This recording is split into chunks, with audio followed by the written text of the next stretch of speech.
Competition. Rivalry in the marketplace. Dinner that night at the Treskys was quiet, so the explosion that followed seemed especially loud. It was Jesse's turn to clear and scrape the dishes. Evan's turn to wash and stack. Evan looked at the pile of dirty dishes on his left. Jessie was ahead. She was always ahead when it was her turn to clear, but tonight it felt like she was taunting him. To Evan, every plate scraping sounded like, "Can't keep up, can't keep up." Evan was scrubbing the casserole pan when Jessie stacked the last dirty dish by his elbow. Then she stuck her hands under the faucet to rinse without even saying excuse me, and shook her hands practically right in Evan's face and said, "So how much money did you make?" That was it. He couldn't hold it in any longer. "Why'd you do it, huh? Why'd you have to ruin the one thing I had going?" For a second, Evan wasn't sure if he meant the lemonade stand or Megan Moriarty. In a mixed-up way, he meant both. And there was no way he was going to tell Jessie that after paying back his mother for the 4 cans of lemonade, 1 can of grape juice, and 1 bottle of ginger ale, she'd been pretty irritated when she came down from the office and there wasn't a single cold drink in the house. He had walked away with $2.11. On top of that, he was pretty sure Scott had kept the $5 bill they'd earned. Well, what was Evan supposed to do? Ask Scott to turn his pockets inside out? Evan hadn't kept track of the sales, so he couldn't be sure. "Why'd I do it? Why'd you do it?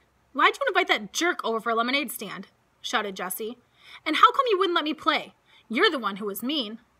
"You're such a show-off," said Evan. "You always have to let everyone know that you're the smart one." "I wasn't showing off. I was just trying to have a little fun. Is that against the law?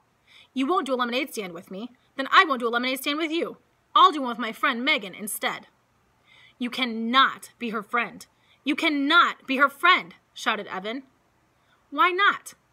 "Because you're a little kid. You don't even belong in the 4th grade, and because you're just an annoying show-off pest and no one likes you."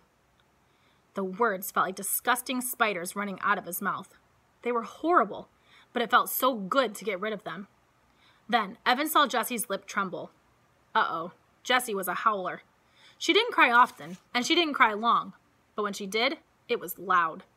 Mom would come down from her office, and Evan would catch the blame. Unfair. But Jessie didn't let loose.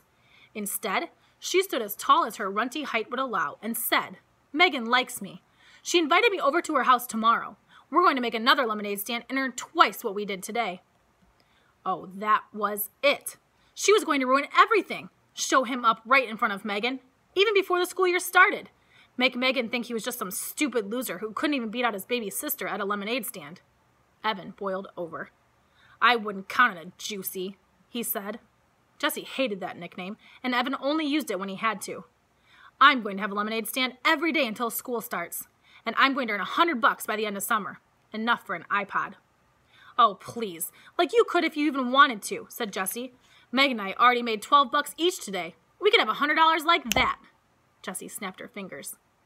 "And then what?" said Evan. "You'd lock it up in your lockbox and save it till you were 50 years old? You're the biggest miser on this planet." Jessie stiffened up. Her mouth made a funny O, but then she put a hand on her hip and smirked at Evan. "For your information, I'm going to make a $100 donation to charity." Evan snorted. "Yeah, right. What charity?" There was a long pause, and then Jessie said, as smooth as whipped cream, "The Animal Rescue League. Megan and I talked about it today." "You don't even like animals," said Evan. "Everybody likes animals," shouted Jessie, "and I'm going to give them $100, so you can't ever call me a miser again." "I hope I never have to talk to you again," shouted Evan. "Hey!"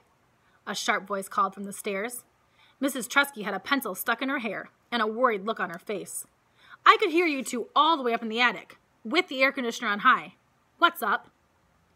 Evan looked at Jessie. Jessie looked at Evan. They had taken a vow, a spit vow. Ever since Dad had gone, they had vowed not to fight in front of Mom. It made her sad, sadder even than when Dad had left. "Nothing," said Evan. "Nothing," said Jessie. Mrs. Tresky looked at the two of them. "Come on, out with it. What are you two yelling about?" "It wasn't a fight, Mom," said Evan. "We were just joking around." "Yeah," said Jessie. "We were goofing. Sorry we got you out of your office." Mrs. Tresky looked at both of them with her laser eyes. Jessie hung the dish towel on the oven handle and fiddled with it until it was perfectly straight.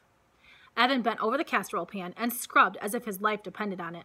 He scrubbed so hard, his elbow bumped the fruit bowl. A cloud of fruit flies rose into the air, and then settled back down. "Oh, gosh," said Mrs. Tresky. "Would you look at those fruit flies?" Her shoulders slumped. "All right. Well, I'm going back up. Can you guys handle showers and reading, and then I'll be down to tuck and turn off lights?" "Sure, Mom," said Jessie. "No problem," said Evan. Mrs. Tresky disappeared upstairs. Jessie turned to Evan at the sink. "Let's make a bet," she said. "Whoever earns $100 wins, and the loser has to give all their earnings to the winner." Evan shook his head. "Not fair," he said. "You've already got money saved up." "That money doesn't count," said Jessie. "We'll start with today's earnings, and it's all got to be from selling lemonade. No mowing lawns or sweeping out the garage or anything else." "Aw, what if neither one of us make 100? Said Evan, not liking the sound of this deal. "Then whoever makes the closest to 100 wins. And even if we both make over 100, whoever makes the most money wins the bet." "When do we count up the money?" asked Evan. Jessie thought about that. "Sunday night, right before the fireworks." She looked straight at Evan. "Huh? What do you say?" Evan didn't like bets. He really wasn't that into competition. He loved to play basketball and always gave it his all. But winning or losing, it didn't make much difference to him. He just liked to play. But this was different. This mattered. If he didn't beat Jessie at this bet, if he couldn't win against his little sister in a lemonade war, then... Evan thought of the school year stretching in front of him. It was all over. He might as well just give up on everything right now. It's a bet. $100 by Sunday night. Winner takes all. He shook his wet hands over the sink, dried them on the dish towel, and gave Jessie his most menacing look. "You better pray for mercy."